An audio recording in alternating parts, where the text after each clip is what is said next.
I'm Sarah Chen, 32, and I just became the CEO of the company that destroyed my childhood. 24 years ago, my father looked me in the eye at my 8th birthday party and said, "You'll always be the disappointment, Sarah. Your brother will run my business someday." Last week, I walked into his corner office with a $847 million acquisition contract and watched his face crumble as he realized his disappointment now owned everything he'd built. What he doesn't know yet is that firing him was just the beginning of what I have planned. If you've ever been underestimated by family, hit that like button because this story is about to get very satisfying.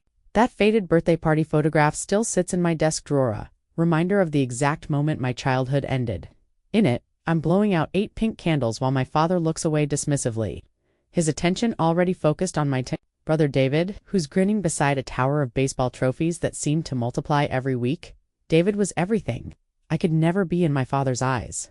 Where I brought home straight A's, David brought home Little League championships. Where I quietly helped my mother with household tasks, David loudly dominated every family conversation with stories of his latest athletic conquest. My father's eyes would light up whenever David walked into a room, the same eyes that seemed to glaze over whenever I tried to share my own achievements. The trophy case in our living room told the story of our family hierarchy better than any family portrait ever could. David's collection overflowed from 3 shelves: baseball, basketball, soccer, even a participation trophy from a spelling bee he'd lost in the first round. My father obsessively maintained that display, polishing each trophy weekly and rearranging them for maximum visual impact whenever guests visited. "Look at this," he'd say to anyone who'd listen, running his fingers along David's latest acquisition.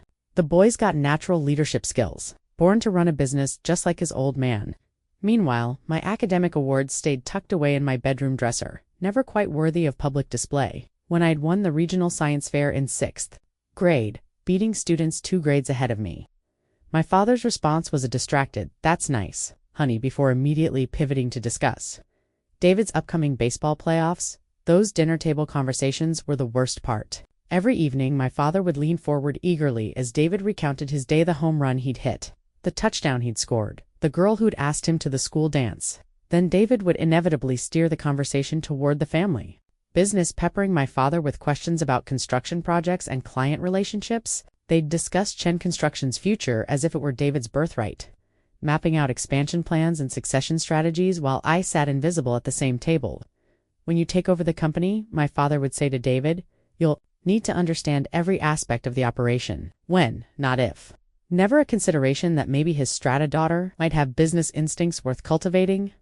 My mother would catch my eye sometimes during these conversations, offering apologetic smiles that somehow made the exclusions sting even more. Her passive acceptance of the favoritism felt like a betrayal all its own. She'd serve dessert and listen quietly as my father outlined David's bright future, never once suggesting that perhaps both his children deserved consideration. I started staying late at the library just to avoid those dinner discussions, but I could never completely escape the truth they represented. In my father's world, David was the heir apparent, and I was just temporary occupancy until he was ready to claim his throne. That faded birthday party photograph still sits in my desk drawer, a reminder of the exact moment my childhood ended. In it, I'm blowing out 8 pink candles while my father looks away dismissively, his attention already focused on my brother David, who's grinning beside a tower of baseball trophies that seemed to multiply every week. David was everything I could never be in my father's eyes. Where I brought home straight A's, David brought home Little League championships. Where I quietly helped my mother with household tasks, David loudly dominated every family conversation with stories of his latest athletic conquest. My father's eyes would light up whenever David walked into a room, the same eyes that seemed to glaze over whenever I tried to share my own achievements. The trophy case in our living room told the story of our family hierarchy better than any family portrait ever could. David's collection overflowed from 3 shelves: baseball, basketball, soccer, even a participation trophy from a spelling bee he'd lost in the first round. My father obsessively maintained that display, polishing each trophy weekly and rearranging them for maximum visual impact whenever guests visited. "Look at this," he'd say to anyone who'd listen, running his fingers along David's latest acquisition. "The boy's got natural leadership skills, born to run a business just like his old man." Meanwhile, my academic awards stayed tucked away in my bedroom dresser, never quite worthy of public display. When I'd won the regional science fair in 6th grade, beating students 2 grades ahead of me, my father's response was a distracted, "That's nice, honey," before immediately pivoting to discuss David's upcoming baseball playoffs, those dinner table conversations were the worst part. Every evening, my father would lean forward eagerly as David recounted his day, the home run he'd hit, the touchdown he'd scored, the girl who'd asked him to the school dance. Then David would inevitably steer the conversation toward the family business, peppering my father with questions about construction projects and client relationships. They'd discuss Chen Construction's future as if it were David's birthright, mapping out expansion plans and succession strategies while I sat invisible at the same table. When you take over the company, my father would say to David, you'll need to understand every aspect of the operation. When, not if. Never a consideration that maybe his strata daughter might have business instincts worth cultivating. My mother would catch my eye sometimes during these conversations, offering apologetic smiles that somehow made the exclusions sting even more. Her passive acceptance of the favoritism felt like a betrayal all its own. She'd serve dessert and listen quietly as my father outlined David's bright future, never once suggesting that perhaps both his children deserved consideration. I started staying late at the library just to avoid those dinner discussions, but I could never completely escape the truth they represented. In my father's world, David was the heir apparent, and I was just temporary occupancy until he was ready to claim his throne. Years later, when I was cleaning out my childhood bedroom, I discovered a devastating collection hidden in my mother's closet, every single one of my report cards from elementary through high school, still sealed in their original envelopes. Straight A's for 12 consecutive years, and my father had never bothered to open a single one. Meanwhile, David's C+ average got celebrated with family dinners at his favorite restaurant. The pattern was so consistent it became almost comical. If it hadn't been so crushing, I'd rush home with news of making honor roll, only to find my father on the phone bragging to his business partners about David's mediocre performance in JV football. When I scored a perfect 1600 on my SATs, my father was too busy planning David's graduation party to acknowledge the achievement that had taken months of preparation. But it was the business conversations that hurt the most. I'd walk into the kitchen and suddenly animated discussions about construction projects would fall silent. My father and David would exchange glances, then seamlessly pivot to safer topics like sports or weather. I became an expert at reading the sudden tension in the room whenever I appeared during their strategic planning sessions. At age 12, I decided to prove my business acumen the only way I could by starting my own enterprise. I launched a neighborhood lawn care service, going door to door with a handwritten flyer and my mother's old push mower. Within 3 months, I had 7 regular clients and was earning more money than most kids my age could imagine. I meticulously tracked expenses, calculated profit margins, and even started offering additional services like leaf raking and snow shoveling. The day I proudly presented my first month's financial statements to my father, complete with itemized expenses and projected growth, Chartsy glanced at the papers for exactly 3 seconds before setting them aside. "That's cute, Sarah," he said, not looking up from his newspaper. Playing businesswoman? Playing as if my $400 monthly profit was make-believe? As if the organizational skills I'd developed managing 7 clients' schedules was just childish entertainment. That same week, David had asked for $50 to cover his share of a group gift for his baseball coach, and my father had handed over the money without question, praising David's thoughtfulness and team leadership. The contrast became even sharper when my father's business friends visited. They'd gather in our living room, drinks in hand, discussing industry trends and market opportunities. David, despite being only 14 and having 0 real-world business experience, would be invited to join these conversations. They'd nod seriously as he offered opinions about construction techniques he'd never actually performed, treating his recycled textbook knowledge as profound insight. "The boy's got instincts," they'd say. Natural-born entrepreneur, just like his father. I'd hover at the edge of these gatherings, hoping someone might ask about my lawn care business or my strata average in advanced mathematics. Instead, I'd watch them toast David's potential while completely overlooking the daughter who was already demonstrating actual business success. The invisibility wasn't just disappointing anymore, it was becoming fuel for something much more dangerous. Determination mixed with resentment, creating a combustible combination that would eventually reshape everything. The MIT acceptance letter arrived on a Tuesday in March, thick and official, bearing the seal of one of the world's most prestigious institutions. I'd been accepted with a partial scholarship to study computer science and business, a combination that felt like destiny calling. My hands shook as I read the congratulations, the scholarship amount, and the opportunities that stretched ahead of me like a golden highway. I burst into my father's home office, letter clutched against my chest, heart pounding with excitement. And vindication, finally? Here was proof that couldn't be dismissed or overlooked. MIT didn't accept disappointments. MIT didn't offer scholarships to children who were just playing businesswoman. Dad, I got in, I announced, practically vibrating with joy.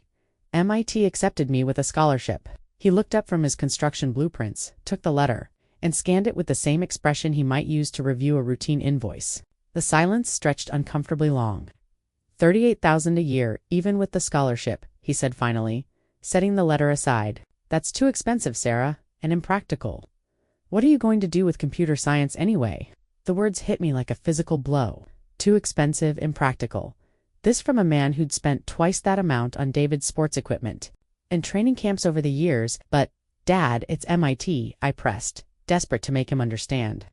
This is a once-in-a-lifetime opportunity. The connections alone, I've already allocated the college fund, he interrupted, not meeting my eyes. David's going to need it more. He's planning to study business, which actually makes sense for taking over the company someday. David's business program at State University, the same school that had accepted him despite his 2.8 GPA and complete lack of extracurricular achievements beyond sports, the same program that cost significantly less than my MIT opportunity but, somehow, deserved the entire family college fund. The family meeting he called that evening was a masterclass in favoritism, disguised as financial planning. We sat around the kitchen table while my father spread out budget sheets and loan documentation, explaining with charts and graphs why David's education was the family's priority investment. David's going to be running Chen Construction, he explained, as if reading from a prepared script. It makes more sense to invest in his education, since it directly benefits the family business. Sarah can take out loans if she really wants to pursue this computer thing. As if MIT's renowned technology program was a hobby, I'd picked up on weekends. My mother sat silently through the entire presentation, occasionally nodding when my father looked her way for support. David, to his credit, seemed uncomfortable with the blatant favoritism, but not uncomfortable enough to decline the advantage being handed to him. I could work part-time, I offered, though we all knew that MIT's demanding curriculum made significant work nearly impossible. I could take out additional loans, work, summers. Those decisions are up to you, my father said, already gathering his papers, but the college fund goes to David. That's final. I spent that night calculating and recalculating the numbers. Student loans, work-study programs, summer internships. There had to be a way to make it work, because walking away from MIT wasn't an option. This was my chance to prove that the disappointment could achieve something extraordinary. Even without family support, the irony wasn't lost on me. My father was essentially paying for David to learn business theory while refusing to support my admission to an institution that would teach me to build actual businesses, but perhaps that irony would serve me well someday. Graduation day at MIT felt like stepping through a portal into an entirely different version of myself. Magna cum laude with job offers from 3 major tech companies waiting in my apartment. But those offers, attractive as they were, specifically designed for small to medium construction companies, the exact market segment my father had always struggled to modernize. Traditional project management tools were either too complex for smaller operations or too simplistic for serious business growth. I saw an opportunity to bridge that gap with technology that felt intuitive rather than intimidating. Filing the incorporation papers for Chen Systems on the anniversary of my 8th birthday wasn't coincidence. It was symbolic rebirth. The business registration certificate arrived in my cramped Boston apartment on a Tuesday. I existed in a space where my authority was unquestionable, and my vision was the driving force. The family's reaction to my entrepreneurial announcement was predictably dismissive, and enough fanfare to honor a war hero. During the post-ceremony dinner, I mentioned my new company almost casually, testing the waters. But starting a business is risky. Sarah, you should probably take one of those corporate jobs and gain some real experience first. Real experience. As if the years I'd spent actually solving business problems at Technova were somehow less valuable than David's theoretical coursework and weekend internship at a local accounting firm. David's graduation gift was the immediate installation as vice president of operations at Chen Construction, a title that came with a corner office. At 22, David was essentially handed everything I'd been working toward my entire life. It's time for him to learn the business from the inside, my father explained to relatives who'd gathered for the celebration. Got to start grooming the next generation of leadership. Meanwhile, my MIT degrees and software development expertise apparently qualified me for exactly nothing in his estimation.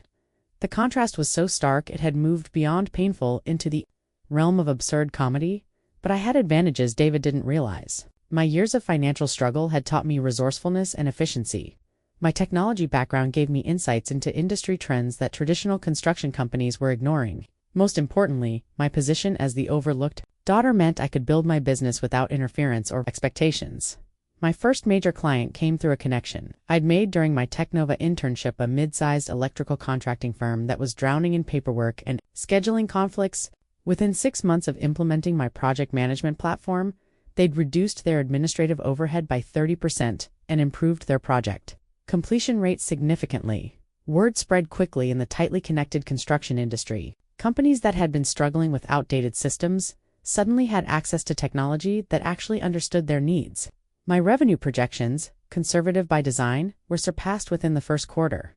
The irony was delicious. While David learned the family business from inside its traditional constraints, I was revolutionizing the entire industry from the outside, building the exact expertise that Chen Construction desperately needed but would never ask me to provide. The Forbes 30 Under 30 photographer arrived at my office on a crisp October morning. 3 years after I'd started Chen Systems, the magazine cover shoot felt surreal, professional lighting transforming my workspace into something worthy of national recognition, makeup artists ensuring I looked like the successful tech entrepreneur I'd somehow become.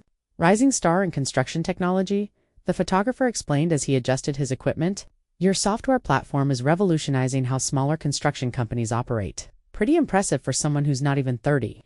The article, when it published 2 months later, captured everything I'd built in stark, impressive numbers. Chen Systems had grown to serve over 400 construction companies across 6 states. Our annual revenue had hit $12 million, with projections suggesting we'd double that within 18 months. Industry analysts were calling our platform the missing link between traditional construction management and modern business efficiency. I mailed a copy of the magazine to my parents' house with a simple note. Thought you might be interested. No fanfare, no desperate plea for acknowledgement, just information sharing. The way you might send a newspaper clipping about a mutual acquaintance. The magazine sat unopened on their coffee table for weeks. I knew because my mother mentioned it during one of our increasingly rare phone conversations, almost apologetically. Your father's been so busy with the company, she explained. David's taking on more responsibility and there are some challenges. They're working through challenges. I knew exactly what those challenges were because I'd been watching Chen Construction's market position erode for months. While I was helping their competitors modernize and streamline operations, my father's company was clinging to outdated methods and losing market share to 2 more agile firms. The construction industry was experiencing a technological revolution. Driven partly by companies like mine, and traditional firms that refused to adapt were struggling. Project timelines that used to be managed with paper schedules and phone calls were now tracked in real time through integrated software platforms. Client communications that once required multiple meetings could be handled through secure project portals. Companies using modern tools were completing jobs faster, more efficiently, and with better profit margins. Chen Construction was not one of those companies. David's promotion to vice president had coincided with several high-profile project delays and cost overruns. His inexperience was becoming expensive, but my father's pride prevented him from acknowledging the obvious solution sitting right in front of him. His daughter had built exactly the type of system that could transform his struggling business. But asking for help would require admitting that the disappointment possessed valuable expertise. The loneliness of my success was becoming acute. Board meetings where investors praised my vision. Industry conferences where competitors studied my innovations. Client testimonials describing how my software had transformed their operations. All of it happened in a bubble completely separate from my family's awareness. I'd built something remarkable, something that was reshaping an entire industry, and the people whose approval I'd once desperately craved had no idea it existed. The little girl who'd presented her lawn care financial statements to an indifferent father had grown into a business leader whose insights were sought by companies nationwide. Yet that fundamental dynamic hadn't changed, but something else was. Shifting inside me, the desperate need for their recognition was slowly being replaced by something more powerful, the understanding that my worth wasn't dependent on their ability to see it. Success, it turned out, was the best teacher I'd ever had. The leaked financial statements arrived in my inbox on a Wednesday afternoon, forwarded by a former MIT classmate who now worked at a commercial lending bank. Chen Construction's quarterly reports made for sobering reading: declining revenues, extended payment cycles, and a debt-to-equity ratio that would make any financial analyst nervous. Thought you might find this interesting? My classmate had written, "Wasn't this your family's company? These numbers aren't great." Interesting was an understatement. While Chen Systems was experiencing its most profitable quarter yet, $4.2 million in revenue with expanding market share, my father's company was hemorrhaging money and clients. The contrast was stark enough to be almost artistic in its irony. The construction industry's digital transformation hadn't slowed down for companies reluctant to participate. If anything, the pace had accelerated. Firms using modern project management systems were winning more bids, completing projects ahead of schedule and maintaining better client relationships. Companies like Chen Construction, still operating with filing cabinets and paper-based scheduling, were increasingly seen as outdated and risky by potential clients.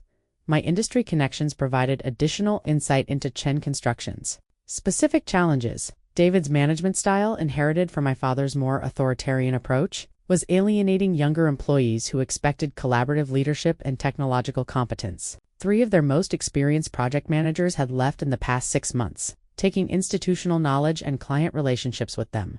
The irony was becoming almost poetic. I was strategically positioned in the exact market segment. My father dominated with the precise expertise that could solve his company's problems. Every day, I was helping Chen Construction's competitors become more efficient, more profitable, and more attractive to the clients my father was losing. My quarterly industry analysis showed the bigger picture clearly. Construction companies, using integrated management platforms like the one I'd developed, were reporting average efficiency improvements of 25 to 30%. Their project completion rates had improved, their client satisfaction scores were higher, and their profit margins were expanding, even in an increasingly competitive market. Chen Construction, meanwhile, was losing ground on every metric. Their bid success rate had dropped from 60% to 35% over the past 2 years. Project delays had become so common that their bonding company was requiring additional documentation for new contracts. Client complaints about communication and project tracking were escalating, and their reputation in the local market was suffering accordingly. But perhaps the most telling indicator was David's growing desperation through mutual industry contacts. I'd heard about his increasingly frantic attempts to modernize the company's operations. He'd approached several software vendors about implementing project management systems. But his budget constraints and my father's resistance to change were limiting his options. My father's health was also becoming a factor at 62. The stress of managing a struggling business was taking its toll. Industry colleagues mentioned seeing him at fewer networking events, and the confident authority he'd once projected was giving way to something that looked more like stubborn desperation. The pieces were aligning in ways I couldn't have planned if I'd tried. My success was accelerating just as my father's company faced its most serious challenges in decades. The daughter he'd dismissed as incapable of understanding business was now positioned as one of the industry's most innovative leaders, while his chosen successor was drowning in problems that modern technology could easily solve. The strategic opportunities were becoming impossible to ignore. Chen Construction was vulnerable, David was overwhelmed, and my father's pride was preventing him from seeking the help that could save his life's work. All I had to do was wait for the right moment to make my move. My mother appeared at my apartment door on a rainy Thursday evening, looking smaller and more fragile than I remembered. She'd driven 3 hours without calling ahead, which was so unlike her that I immediately knew something serious was happening. "I need to talk to you," she said simply, accepting the cup of tea I offered with hands that trembled slightly. "About your father, about David, about things I should have said years ago." We sat in my living room, the same space where I'd celebrated my Forbes recognition alone, where I'd built my business plan on my dining table, where I'd learned to find validation in my own achievements rather than family approval. Now my mother was sitting in the middle of that hard-won independence, looking like she was carrying the weight of decades of unspoken truths. "The company is in trouble," she began, then immediately corrected herself. "No, that's not right. Your father is in trouble. David is in trouble. And I'm partly responsible because I never spoke up when I should have." She reached into her purse and pulled out a worn shoebox that I recognized from her bedroom closet. Inside were dozens of letters, all addressed to me, all in her careful handwriting, all apparently never sent.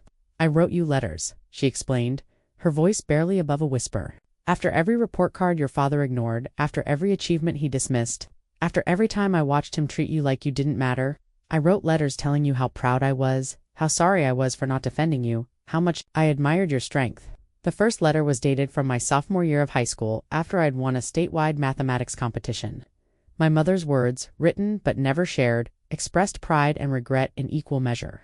She'd understood, even then, that my father's favoritism was damaging me, but she'd chosen silence over confrontation. "Why didn't you send them?" I asked, though part of me already knew the answer. "Because I was a coward," she said simply. Because speaking up would have meant admitting that I'd been complicit in treating you unfairly.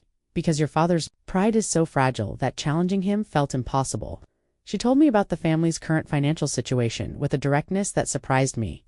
David's gambling problem, which had started in college with sports betting and evolved into something much more serious. His business decisions at Chen Construction, made with the confidence of inherited authority but without the competence to support them.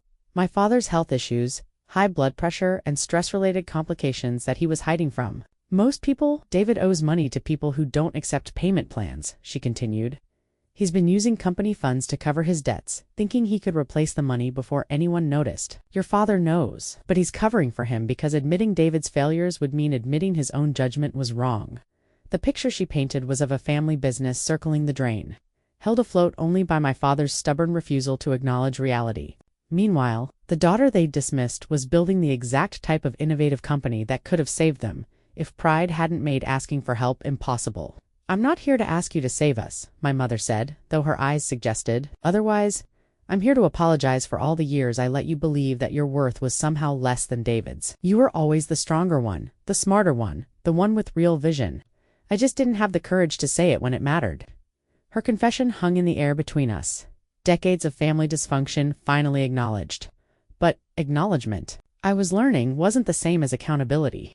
My mother's visit had provided valuable emotional context, but I needed concrete data to understand the full scope of Chen Construction's vulnerabilities. The next morning, I contacted a private investigation firm that specialized in corporate due diligence, the kind of comprehensive analysis that potential investors or acquisition targets would require. I need a complete financial and operational assessment of Chen Construction. I explained to the lead investigator, a former federal accountant who specialized in corporate investigations, everything that would be relevant for a potential acquisition. Assets, contracts, personnel issues, legal exposure. The report that arrived 3 weeks later was more damaging than even my mother's worst revelations had suggested. David's gambling debts totaled nearly $200,000, with money owed to both legitimate creditors and less savory individuals who operated outside traditional financial systems. His attempts to cover these debts using company funds had created a complex web of financial irregularities that bordered on embezzlement. Chen Construction's operational problems extended far beyond David's personal issues. The company had lost 4 major contracts in the past 6 months due to project delays and cost overruns. Their insurance premiums had increased dramatically after a series of workplace safety incidents. Most critically, they were facing potential litigation from 2 different clients who claimed substandard work had required expensive corrections. The personnel situation was equally troubling. Employee turnover had reached 40% annually, well above industry averages.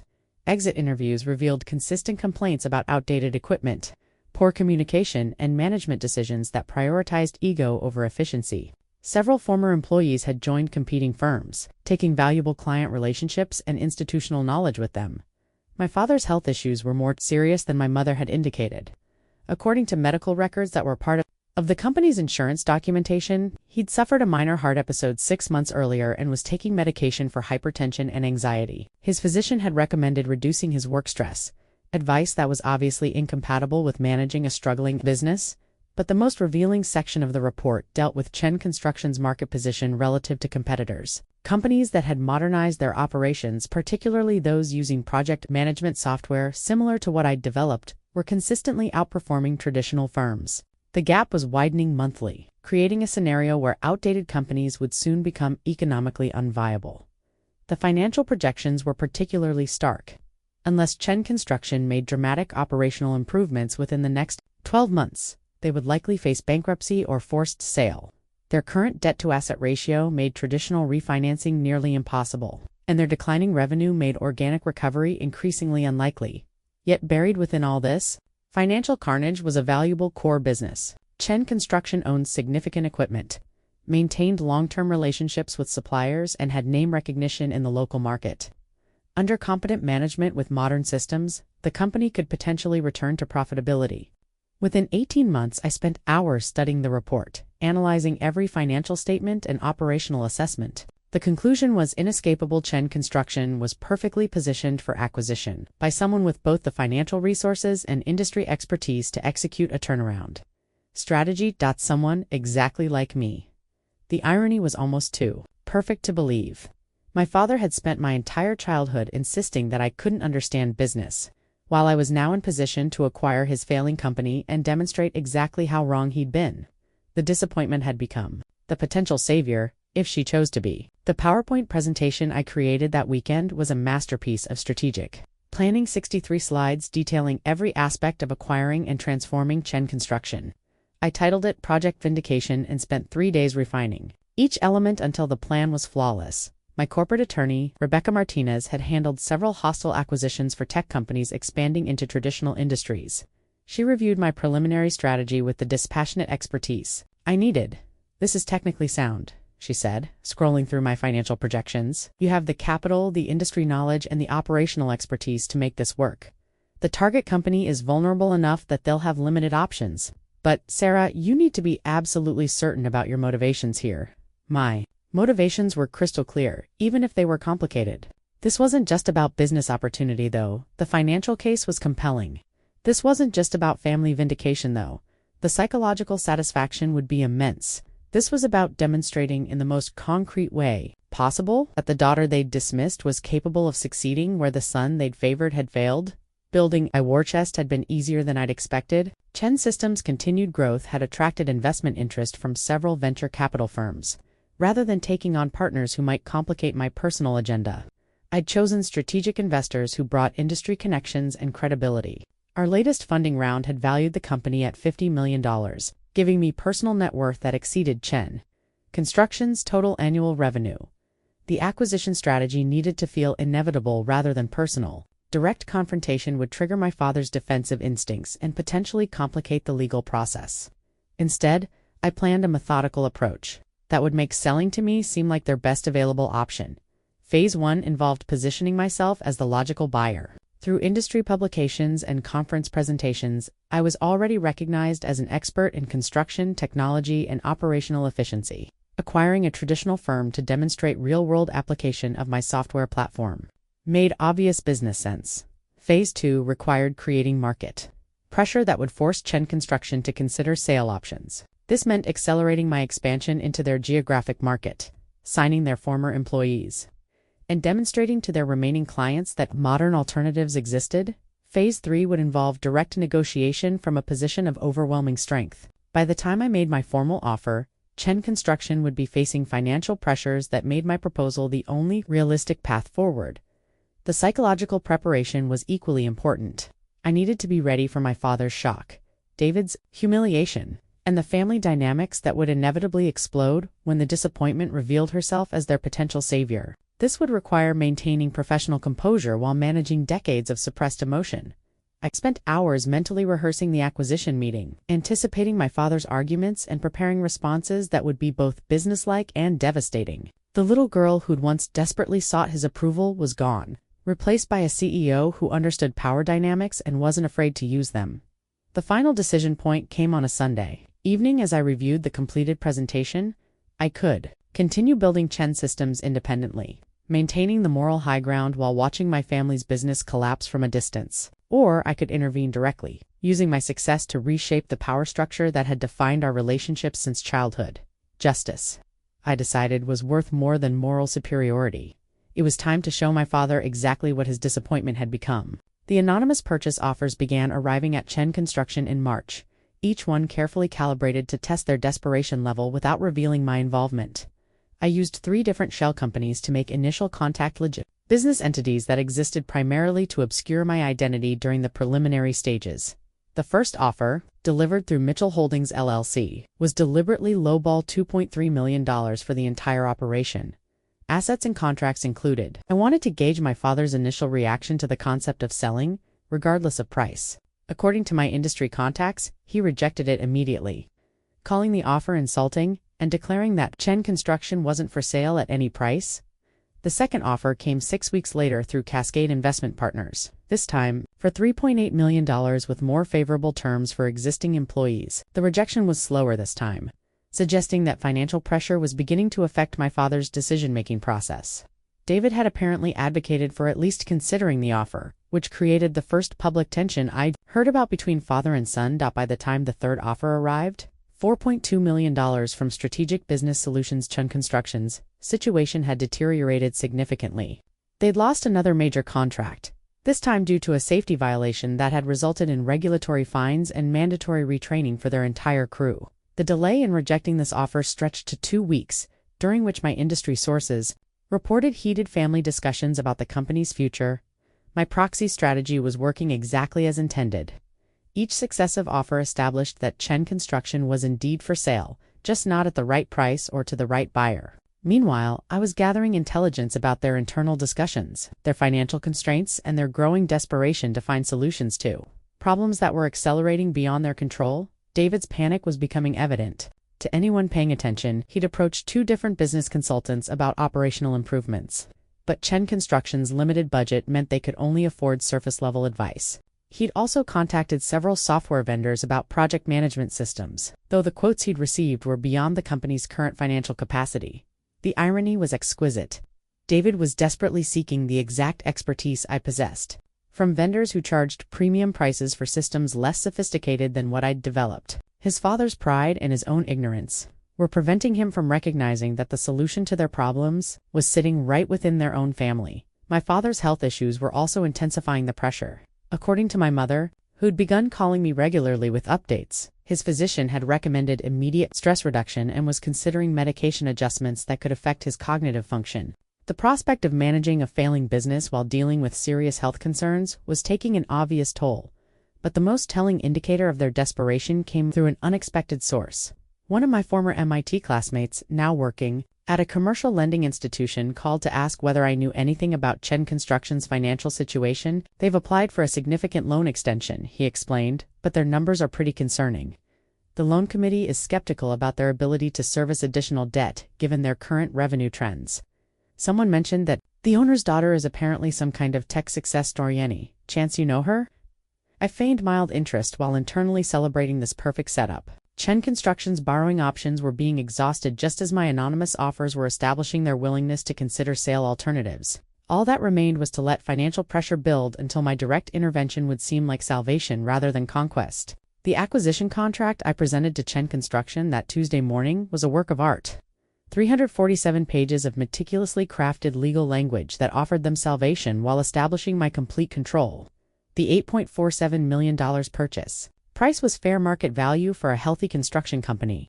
Generous compensation for a business teetering on bankruptcy. I arrived at their offices at 9 a.m. sharp, dressed in a charcoal business suit that cost more than most of their employees earned in a month. My assistant carried a leather portfolio containing the contract, financial backing documentation, and transition timeline. I'd choreographed every detail to project absolute confidence and unshakable authority. The receptionist, who'd watched me grow up around these offices during childhood visits, looked confused when I introduced myself as CEO of Chen Systems and requested a meeting with company leadership. The cognitive dissonance was visible on her face. The little girl she remembered couldn't possibly be the imposing business executive standing before her. My father emerged from his office looking older and more worn than I'd expected. The stress of recent months had carved deeper lines around his eyes, and his usual commanding presence seemed diminished.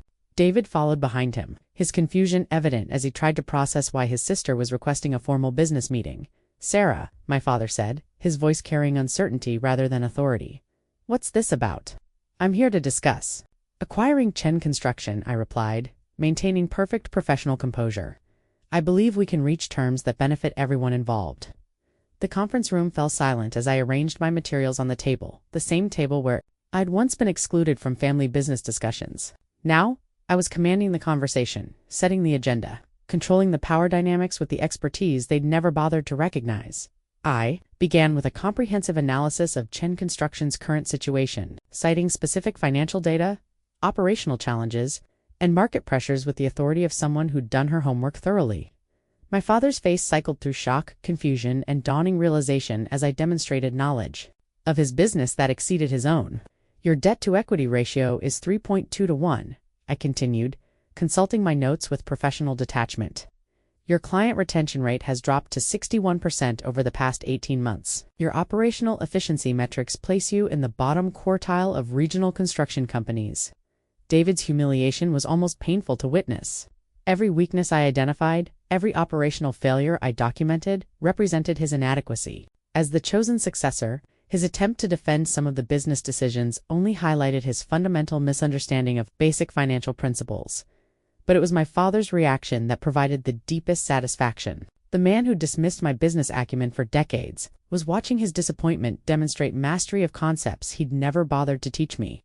The power reversal was absolute and undeniable.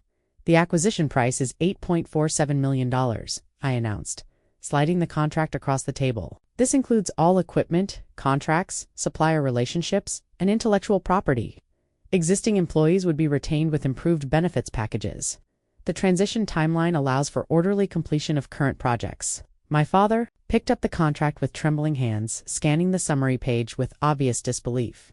The number was larger than he'd expected, larger than the anonymous offers he'd rejected, but came with conditions that would strip away everything. He'd built his identity around, "You want to buy my company?" he asked, as if the concept was too surreal to accept. "I want to acquire a construction business that complements my technology platform," I corrected. Chen Construction represents a strategic opportunity for vertical integration. The fact that we share a name is coincidental to the business rationale. The lie was beautifully crafted and completely transparent. Everyone in that room understood this was personal, but maintaining the fiction of pure business motivation protected us all from confronting the emotional devastation underlying the transaction. David finally found his voice, though it cracked with stress. "Sarah, this is our family's legacy. Dad built this company from nothing, and now it's worth $8.47 million to the right buyer," I interrupted. "That's a substantial return on his initial investment." The negotiation lasted 3 hours, but the outcome was never in doubt. Chen Construction needed capital they couldn't access through traditional channels. They needed operational expertise they didn't possess. They needed technological modernization they couldn't afford. I was offering solutions to all their problems at a price that would secure their financial future. When my father finally signed the contract, using the same Mont Blanc pen he'd carried for 20 years, the symbolic weight of the moment was overwhelming. The disappointment had just purchased her father's life's work, and everyone present understood exactly what that transaction represented. My first day as owner and CEO of Chen Construction began at 7 a.m., 2 weeks after the acquisition paperwork was finalized. I walked through the same front doors I'd entered as a curious child, but now I carried keys to every office and authority over every decision. The nameplate on what had been my father's desk for 30 years now read Sarah Chen, CEO, in crisp black lettering. The staff meeting I'd called for 8 a.m. was tense with anticipation and uncertainty. 43 employees gathered in the main conference room: project managers, foremen, administrative staff, and field workers who'd built their careers around my father's leadership. Many of them had known me since childhood, which created an surreal dynamic as I addressed them from the position of ultimate authority. "Chen Construction is under new management," I began, my voice carrying the calm confidence I'd developed. Through years of leading corporate presentations, while ownership has changed, our commitment to quality construction and client satisfaction remains constant. In fact, we're going to be significantly better at both. I outlined my immediate assessment of company operations with the same professional detachment I'd used during the acquisition meeting: inefficient scheduling systems that wasted both time and money, communication gaps that created costly delays, project management methods that belonged in the previous decade. The diagnosis was comprehensive and delivered without emotion, though. Several employees exchanged knowing glances when I identified problems they'd been complaining about for years. "Over the next 90 days, we'll be implementing new systems that will revolutionize how this company operates," I continued. "Project tracking, client communication, resource allocation, and financial management will all be modernized. You'll receive training on these new systems, and those who adapt successfully will find their jobs more efficient and more secure." The unspoken implication was clear. Those who couldn't or wouldn't adapt would find themselves replaced by people who could. This wasn't a family business anymore, where loyalty trumped competence. This was a professional operation where performance would be the only measure that mattered. My father sat in the back corner during this presentation, no longer the commanding presence who dominated these meetings for decades. The transition agreement allowed him to maintain an office and the title of founder emeritus for 6 months. But his input on operational decisions was purely advisory. Watching him observe my leadership from the sidelines was both satisfying and unexpectedly melancholy. David's position was more complicated. As the former vice president, he'd been responsible for many of the operational failures I was now correcting. His continued employment required careful navigation. Firing him immediately would seem vindictive, but keeping him in a leadership role would undermine the company's transformation. I solved this by reassigning him to Special Projects Coordinator, a deliberately vague title that removed him from day-to-day operations while maintaining the fiction that his presence was valuable. His new responsibilities included historical project documentation and client relationship archiving. Busy work designed to keep him occupied, while minimizing his ability to interfere with actual business operations. The reaction from long-term employees was mixed but generally positive. Most of them had recognized the company's declining performance and welcomed the prospect of modernization. Several of the senior project managers approached me privately to express support for the changes and offer insights about operational improvements they'd been unable to implement under the previous management structure, but it was the younger employees who embraced the transition most enthusiastically. They'd grown frustrated with outdated systems and management resistance to technological advancement. Under my leadership, they could finally use modern tools and implement efficient processes that would make their jobs easier and more rewarding. The psychological impact of sitting in my father's former office was more intense than I'd anticipated. The space still carried his presence, the arrangement of furniture, the photographs on the walls, the lingering scent of his cologne. But now those memories were filtered through my complete authority over everything he'd built, creating a complex emotional mixture of triumph and unexpected nostalgia. By the end of that first day, the power transformation was complete. The disappointment was running the show, and everyone, including my father, was adjusting to that new reality. The termination meeting I scheduled for Friday afternoon, 6 weeks into my ownership, was the culmination of everything I'd worked toward since that devastating 8th birthday party. The formal dismissal letters sat in manila envelopes on my desk, each one crafted with the same cold precision my father had once used to exclude me from family business discussions. I'd spent those 6 weeks conducting what I called a comprehensive operational review, though everyone understood it was really an evaluation of whether my father and David could function effectively under new management. The results were predictably disappointing, though I documented every failure with professional thoroughness. David's performance as Special Projects Coordinator had been consistently inadequate. His project documentation was incomplete. His client relationship summaries were superficial, and his suggestions for operational improvements revealed fundamental misunderstanding of basic business principles. More concerning were the reports from other employees about his resistance to new systems and his tendency to undermine my authority through passive-aggressive comments. My father's transition to advisory status had been equally problematic. Despite explicit instructions to limit his involvement to consultative input, he'd continued trying to override my decisions and contradicting my directives to employees. His inability to accept diminished authority was creating confusion and hampering the efficiency improvements I was implementing. The meeting began at 3 p.m. In the conference room where I'd first announced my acquisition, both men sat across from me with expressions that suggested they understood what was coming but couldn't quite believe it would actually happen. "This meeting concerns your continued employment with Chen Construction." I began, maintaining the same professional tone I'd use for any personnel decision. "After extensive evaluation, I've concluded that your current roles are no longer aligned with the company's operational needs." I slid David's termination letter across the table first, watching his face as he read the formal language that ended his involvement with the family business.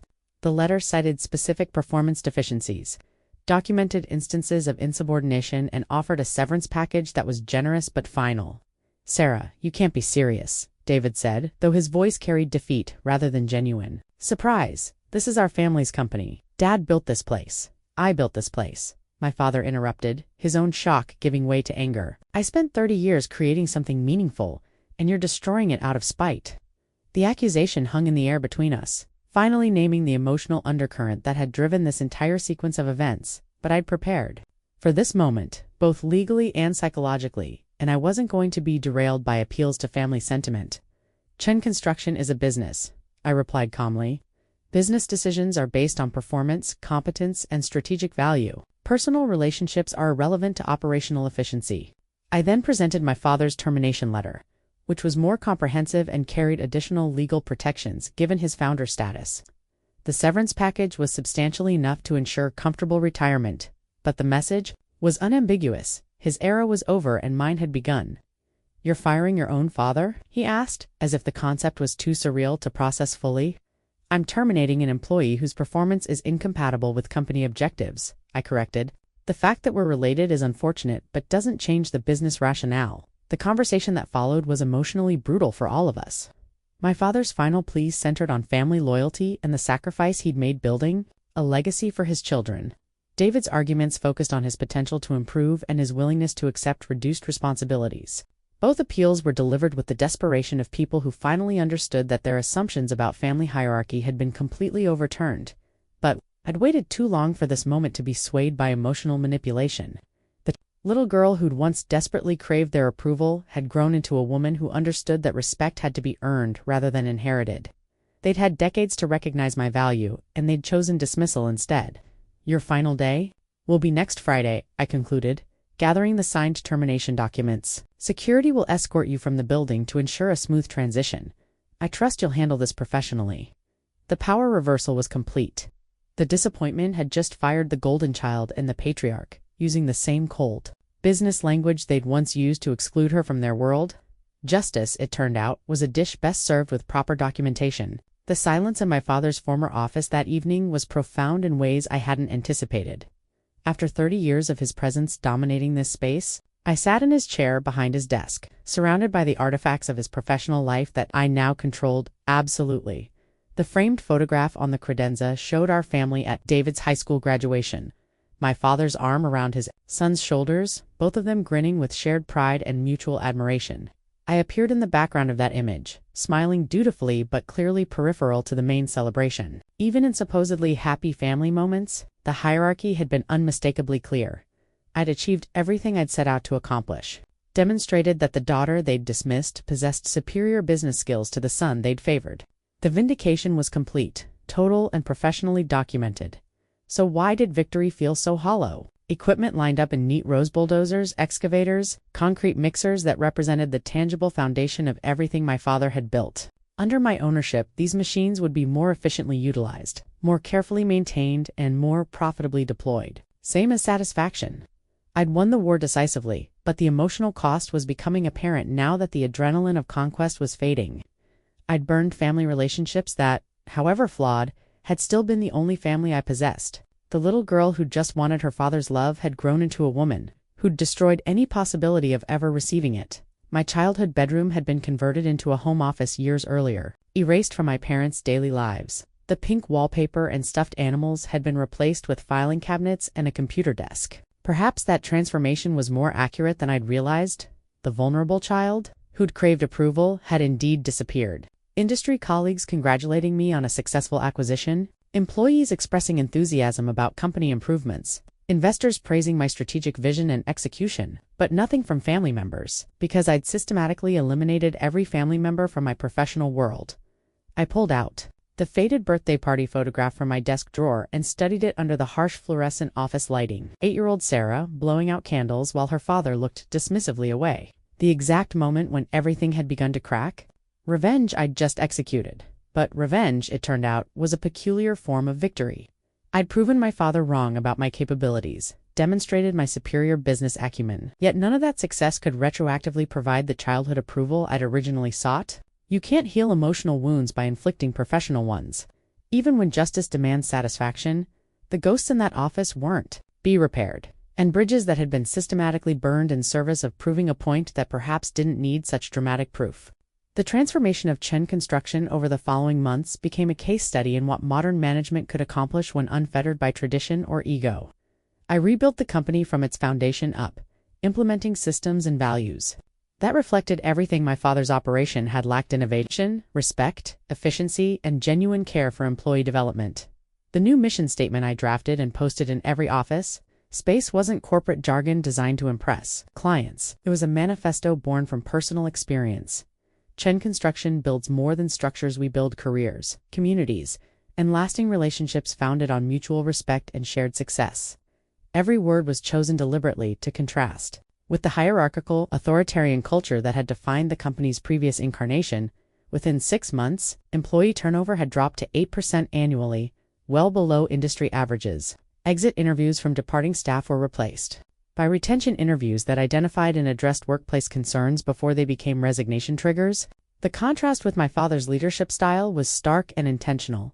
Where he had ruled through intimidation and favoritism, I governed through collaboration and meritocracy.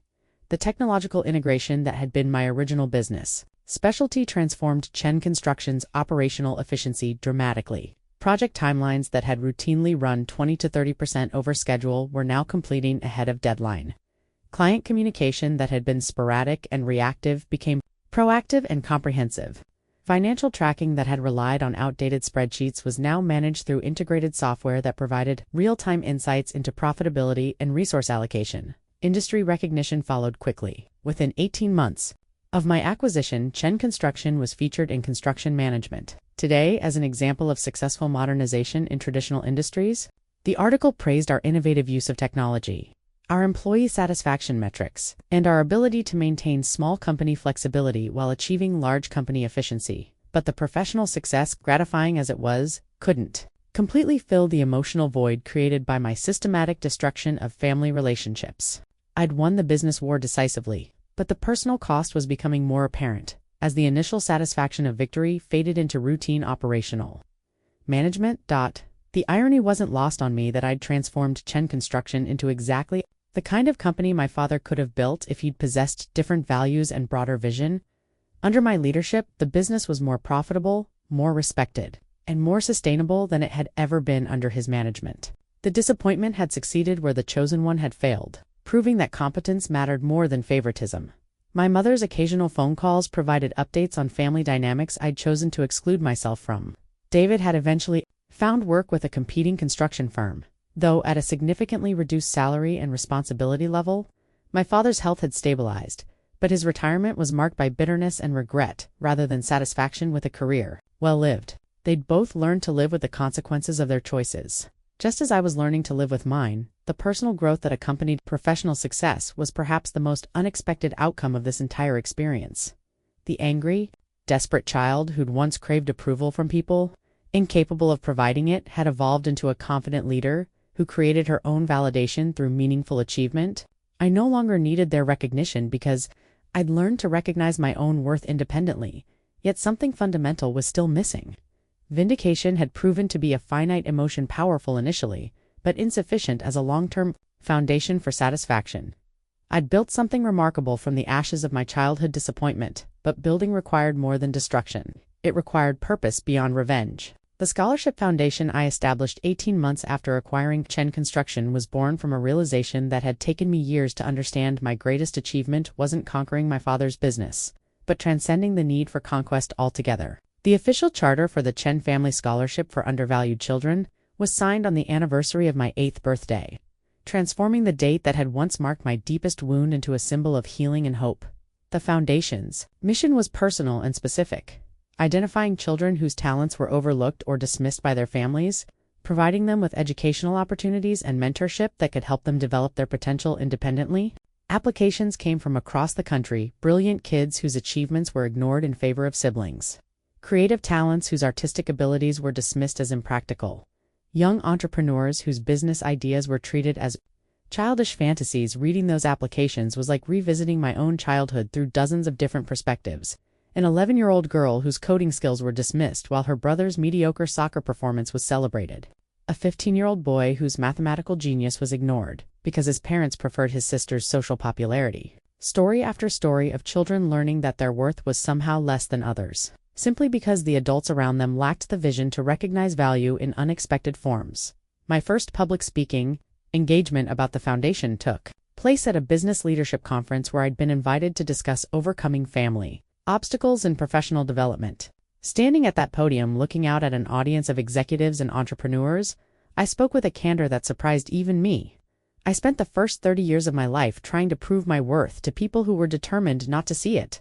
I began. I built successful companies, revolutionized an industry, and ultimately acquired my father's business to demonstrate that the daughter he'd dismissed was more capable than the son he'd favored. But the most important lesson I learned wasn't about business, it was about the difference between vindication and validation. The response was overwhelming. After my presentation, dozens of people approached me with their own stories of family rejection and professional triumph. I realized that my experience, while deeply personal, reflected patterns that affected countless individuals who'd found success despite rather than because of their family support systems. The ironic transformation of the Chen name from symbol of disappointment to beacon of inspiration wasn't lost on me. The construction company that had once represented my exclusion was now funding opportunities for children facing similar rejection. The family name that had carried so much pain was being repurposed to create hope for others who understood that particular form of emotional isolation, my father's attempt at reconciliation came through my mother. As I'd expected it would. She called on a Tuesday evening to relay his message. He was proud of what I'd accomplished, sorry for the years of favoritism, and hoped we might find a way to rebuild our relationship. The apology filtered through my mother's voice, carried the weight of genuine regret, but also the limitation of being offered only after my success had become undeniable. I met with him at a neutral coffee shop downtown. The first private conversation we'd had since the termination meeting. He looked older and smaller than I remembered, worn down by retirement and regret. His apology was heartfelt, but incomplete. He understood that he'd hurt me, but he didn't fully comprehend how his favoritism had shaped my entire worldview. "I was wrong about you," he said simply. "I let my assumptions about what success looked like prevent me from seeing who you really were. I'm sorry, Sarah. I'm proud of what you've built." The apology I'd waited decades to hear had finally arrived, but it felt different than I'd imagined. Instead of the overwhelming relief or vindication I'd expected, I felt a quiet sadness for all the years we'd lost to pride and misunderstanding. Forgiveness, I realized, wasn't about forgetting or even fully reconciling. It was about releasing the anger that had driven me for so long. "Thank you for saying that," I replied. I needed to hear it, even though I no longer need it to validate my worth. We established a cautious relationship based on acknowledgement rather than closeness.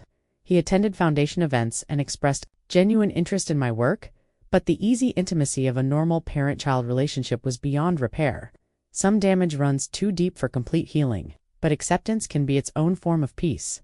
David and I found an easier path to reconciliation. His experience of professional failure had given him perspective on his earlier privileged position, and his respect for my achievements was genuine rather than obligatory.